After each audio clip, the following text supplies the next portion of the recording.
Bien chers téléspectateurs, bonsoir et bienvenue à cette nouvelle édition de votre magazine Acclamag. Acclamag, c'est la 6e édition de la semaine consacrée à cette interview que nous accordons à notre révérend père Henri Omonissaï, qui est le vicaire général de la congrégation des missionnaires Fils du Cœur Immaculé de Marie, mais également préfet de Bible et communication.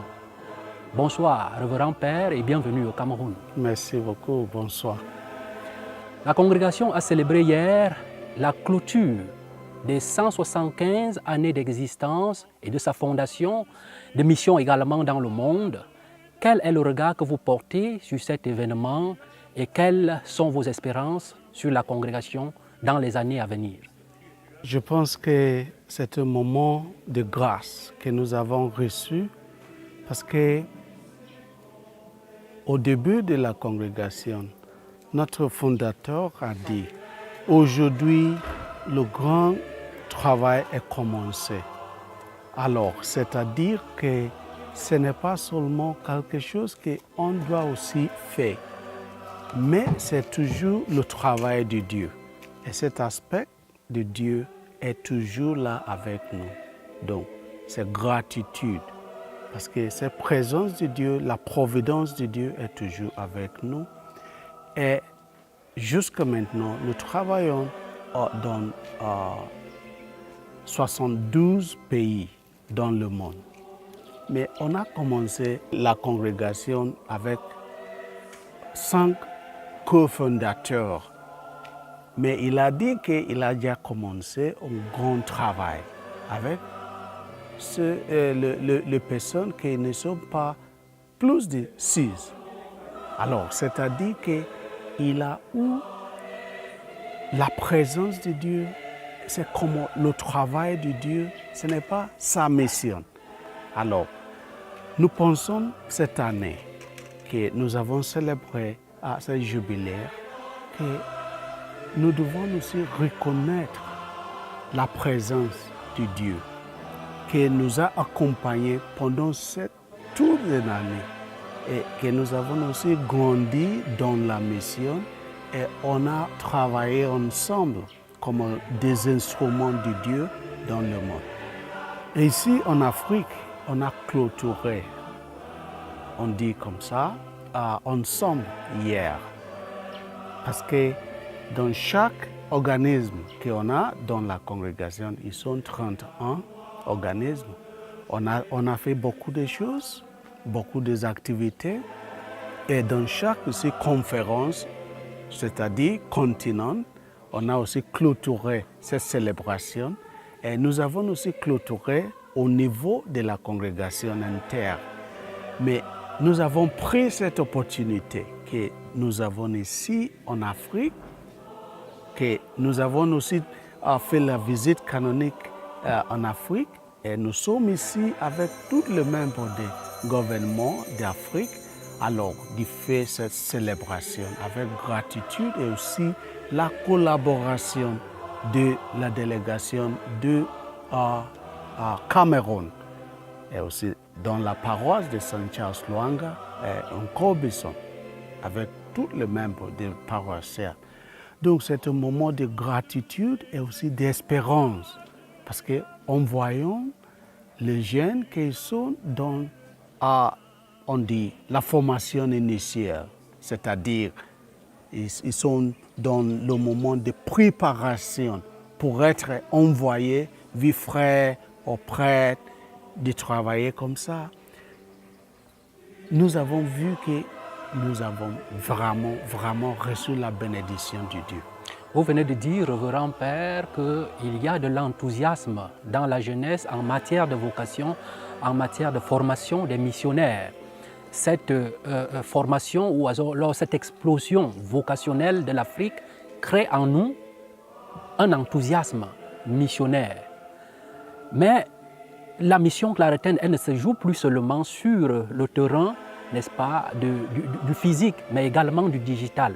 Je voudrais parler donc de la préfecture de Bible et communication, qui est le dernier né des préfectures au niveau du gouvernement général. Quelle est la pertinence?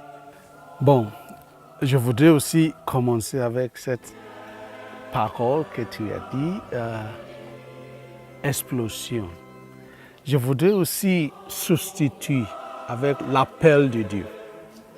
Parce qu'il y a toujours cet appel qu'on change quand on lit l'histoire. Maintenant, nous avons cette bénédiction en Afrique que nous avons cet aspect de vocation. Alors, ces vocations sont des sociétés où nous vivons.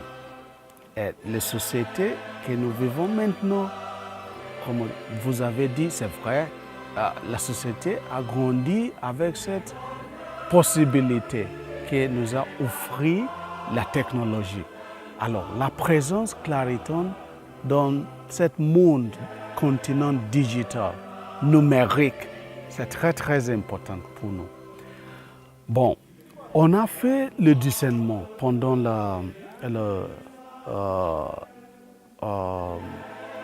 chapitre général et on a vu que c'est très important que notre présence dans ce continent, c'est très très important. Nous ne pouvons pas dire que bon, nous ne sommes pas là parce que tout le monde est là. C'est le continent avec plus de jeunes que le continent qu'on a. Nous n'avons besoin de passeport, nous n'avons besoin de visa, seulement le crédit et on entre. Et ce sont les jeunes qui vivent dans ce continent. Et il faut aussi aller évangéliser, parler avec eux, promener avec eux et aussi faire avoir l'espérance de Dieu. Parce que tout est grâce et ce sont aussi les choses que nous avons reçues de Dieu. Donc, dans la congrégation, on a fait beaucoup de choses dans cette préfecture que vous avez aussi au Cameroun participé et vous collaborez aussi dans la congrégation de beaucoup d'aspects que je pense que c'est très important qu'il faut aussi continuer à faire grandir, à développer, à évoluer pour aider cet aspect de l'évangélisation qui est la mission. Nous voulons revenir, Révérend Père, sur le message du pape François lors de la dernière journée mondiale des communications sociales. Il interpelle justement la jeunesse, il interpelle les usagers à faire une communication en mettant en valeur le cœur de l'être humain. Et cela apporte déjà, nous oriente en ceci que dans toute découverte scientifique, il y a du bon, il y a du mauvais. Comment est-ce que vous, préfet de Bible et Communication, comptez intégrer cet instrument-là, l'intelligence artificielle, dans les usages missionnaires claritains? Oui, je pense que cette question c'est très très importante et intelligente aussi. Dans le monde maintenant, c'est vrai que l'intelligence artificielle, c'est une chose que nous ne pouvons pas aussi dire, bon, ce n'est pas relevant. C'est très très relevant. Jusqu'à maintenant, nous avons aussi Magisterium AI, intelligence artificielle. C'est-à-dire que dans l'Église, nous utilisons cette possibilité. Alors, mais il faut aussi avoir les critères pour être dans cet aspect, dans cet continent. C'est-à-dire que ce n'est pas toutes les choses qu'on trouve dans ce continent que nous devons aussi dire oui, je crois que c'est vrai, ce n'est pas vrai. Alors, avec ce critère d'existence, critère qui est aussi cette consistance avec notre modus vivendi, alors il faut aussi dire toujours que l'aspect que nous devons aussi approprier, c'est l'aspect qui est consistant avec l'évangile de Jésus. Et cet aspect, je pense que c'est important. La deuxième chose que je pense qu'il faut aussi penser un peu, selon certains contextes que nous vivons, les contextes ils sont différents, c'est vrai, mais il faut aussi penser que les relevances de chaque chose que nous avons aussi que nous avons pris pour utiliser. Par exemple, dans la préfecture, on a vu que dans ce milieu, on doit utiliser WhatsApp. Autre, c'est autre chose comme ça. Alors, il faut aussi faire les investigations pour savoir quelle plateforme nous pouvons utiliser pour réaliser la mission et aussi pour rencontrer plus jeunes qui vivent dans cet digital contexte. Donc cet aspect, je pense que c'est très important. Alors, l'année passée, on a organisé quelque chose que nous avons appelé la formation de cybermissionnaires. Et cet aspect, je pense que c'est une chose qui c'est très importante parce que nous avons pensé aussi le continent digital que nous devons aussi être, nous devons avoir les missionnaires, que le travail d'évangélisation, la mission d'évangélisation digitale doit être bien fait, professionnel et avec aussi la vision d'église, la vision aussi, les critères de la congrégation, comment nous sommes auditeurs et aussi serviteurs de la parole de Dieu. La présence de la parole de Dieu dans ce continent, c'est très important. Vous venez, très révérend Père, de prendre effectivement le pouls de la tâche. Alors nous allons vous laisser parler comme si vous étiez en face de tous les prophètes de Bible et communication d'Afrique.